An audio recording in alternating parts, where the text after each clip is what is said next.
tooth by tooth. Hayden watched the Faradin trader carefully. He'd been fascinated by his fellow traveller ever since the woman had joined the caravan at Anazel. The woman was clearly devout. He'd been employed by the caravan master to deliver a small celebration of prosperity each evening after they made camp, and she hadn't missed a single one. But she'd kept to herself. She never sat with the freeborn, and on more than one occasion Hayden was conscious that some things he'd said had upset her, but thus far he couldn't work out why or what. Being a good soutenir meant understanding your audience. He'd heard Kaza Ivara had visited Faradin once, so he'd sought the drover out and tried to pump him for information. Kazir wasn't exactly garrulous, but he'd agreed to tell Hayden what he knew in exchange for dinner at the Parador. So here they were, quietly discussing the matter when by sheer chance the Faradin merchant had come in and taken a seat as far away from all the other diners as possible. The paragons were smiling on him today. Now, instead of talking to Hayden about the Faradin, the two of them were getting a chance to discreetly observe their fellow traveller. Hayden was fascinated. The woman had ordered the Parador speciality, a plate of devilled eggs served with golden couscous and wild mushrooms, but she'd asked for the chef to boil them in water in their shells and serve them with slices of toasted bread. Boiled egg and soldiers was a strange meal to request when she could have had one of the best dishes from the finest Parador in Sobral. When the eggs arrived, the woman thanked the waiter and then carefully broke open the eggs and spread the contents onto the bread. Rather than begin eating, she stopped to mutter a few words under her breath. Was that some kind of prayer? He wondered. She reached into the folds of her long flowing robes and drew out a small pot. It was a beautiful piece, smooth and polished, perfectly symmetrical brown stone. She put the pot down and carefully unscrewed the top and placed it to one side. Her precision was measured and precise. It was clear she'd done this 1,000 times before. She touched her fingers briefly to the pot and then cast her hands outward over the plate. Some kind of spell, maybe? She repeated this twice more before carefully putting the lid back on the pot and returning it to her robes. He nudged Kazir discreetly and tilted his head in the direction of the woman as she was finishing the ritual. Is that some kind of religious ceremony? He whispered. Kazir snorted slightly and shook his head, laughing. Nah, that's just the Faradin. They all eat their food like that. They put salt on bloody everything. I've even seen them put it on porridge. It's horrible. Overview. At the recent summit, the Pride Assembly approved a judgment submitted by Ubarius of Tropanian Citadel, urged priests to redouble their efforts to convert all who had been allowed to settle in the Empire without adopting the Way. The virtues have united the Empire for the best part of 4 centuries, the one thing that every citizen has in common. Empress Teleri took the throne by claiming that the Way was the only thing that could hold the nations together, and without it, it would be doomed to fall apart. The power of the Imperial Synod has waned slightly since Teleri's time, but the Empire's commitment to the Way has never wavered, and so the Empire has remained as strong as its devotion to the virtues. Recent events have begun to test those bonds.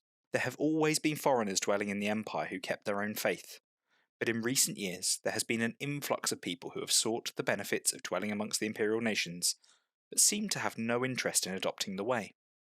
Pride and prejudice. The virtuous do not demean others, they inspire them to greatness. By allowing various foreigners, such as the Feni, the Great Forest Orcs and other similar groups to settle in our lands without adopting the Way, as directed by our Synod, we are letting them languish in their own error-strewn beliefs.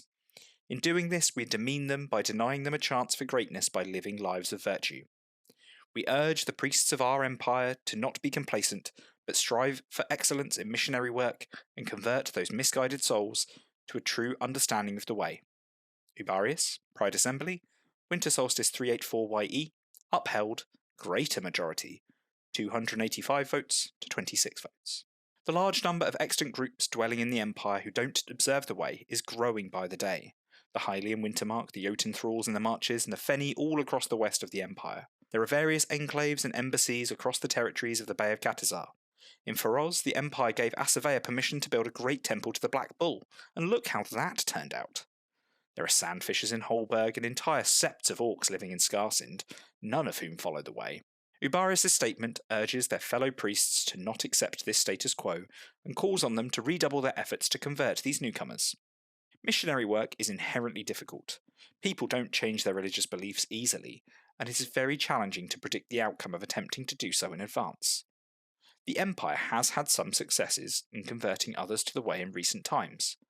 The Grendel claim they were brought to the Way by Urizeni missionaries more than a century ago. The Lysambrians were convinced to embrace the virtues, although that seemed to benefit the Jotun more than the Empire. The Sandfishers probably represent the Empire's greatest success in recent times. They have eagerly embraced some virtues since settling down in Holberg, but even so, they only show a limited interest in the way. The best way to improve the chances of a positive outcome would be to send missionary priests to talk about the way, but with the instruction to find out as much as they could about the current religious beliefs of the people they are talking to. This won't convert anyone to the way, but it would provide the Empire with the kind of information they have about the Axos religion or the misplaced ideals of the Mournward thralls. It is not possible to approach every group of foreigners in the Empire at the same time. There are simply too many of them to gain meaningful benefits in that way. But the devotees of pride have been enthused by Ubaris' statement. Each summit for the next year, until the end of Winter Solstice 385 YE, the Cardinal of Pride can submit a mandate to the Pride Assembly to indicate who they should focus their missionary work on. The virtuous inspire others to greatness. We send named priest with 75 doses of Liao to urge priests to engage with named group to learn their ways, to discover if we might bring them to the way. Synod Mandate, Pride Assembly. If this mandate gains the approval of the Assembly, then it will provide the Empire with a better understanding of religious beliefs of the group named, and any possible conflicts with the way. Who to speak to? There are many groups that the Empire could approach. The Civil Service have outlined some of the most obvious choices below. The Faradin. Moonwater Hall has been destroyed, but Faradin traders are still a common sight in the Empire. These traders seem to follow the way, or at least a version of it. They embrace courage, loyalty, prosperity and pride, and a fifth virtue, vengeance or justice as the Faradin call it. Their pursuit of justice has brought repeated conflict with the Empire, but in recent times they have made a concerted effort to rein in the more extreme adherents of the false power. Yet, even with all this contact, the exact ins and outs of the Faradin religion have never been really explored. Just how close to the way are their beliefs? The Feni. There are several large groups of Feni living in scattered communities across the west of the Empire. They have consistently refused to embrace the virtues for the best part of 5 centuries. They are often hostile to Imperial citizens, and many survive by raiding and theft. They have never shown any interest of any kind in embracing the way. They appear to worship gods of their own, who they claim keep them safe from their enemies. Any outreach to the Feni could be dangerous. They are often hostile towards the Empire, especially its priests. Great Forest Orcs. The Great Forest Orcs take their name from the Great Forest of Patat, one of the largest forests in the Empire that covers parts of the Barrens and neighbouring territories. Great Forest Orcs have grown closer to the Empire in recent years, but they have been reluctant to discuss their religion with anyone. They appear to be idolaters of some kind, seeming to believe that the Great Forest is alive, and they can communicate with it. The Hyli. The Hyli of Wintermark claim to be shape-shifting cousins of the Suak. There is surprisingly little known about the Hyli beliefs, despite the fact they are close allies of the Mark. They do not seem to possess Liao or have any use for it. It is not clear if they could learn how to use it. The Maracosans.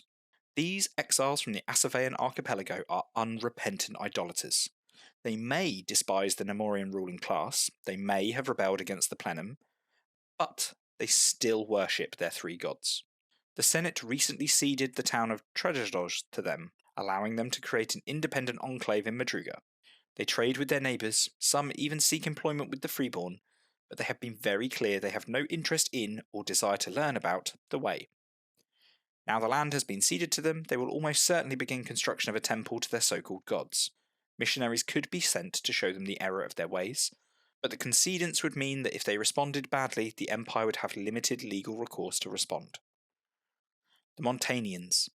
What remains of the Freedom Heresy, the Montanians have taken great care to keep their religious beliefs to themselves. They live in Thurunin, but a few have recently ended their self-declared exile and returned to roam the trods with the Great Forest Orcs.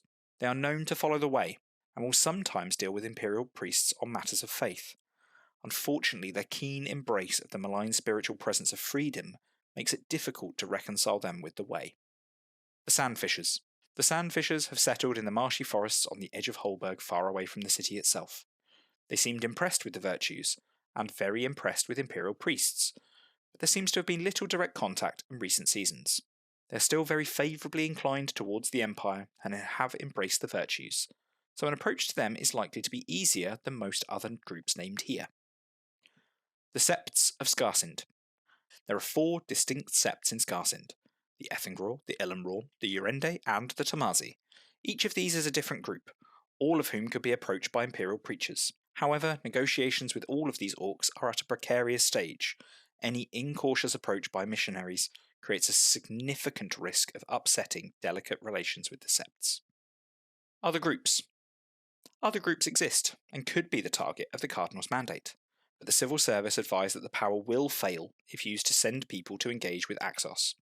Their religious beliefs are well known, and there is nothing more the Empire could learn about them.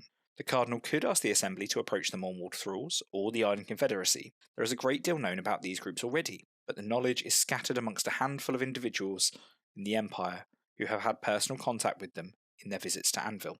So missionaries won't discover much or anything that is currently unknown, but it would allow the civil service to collate whatever has been discovered and publish it more widely.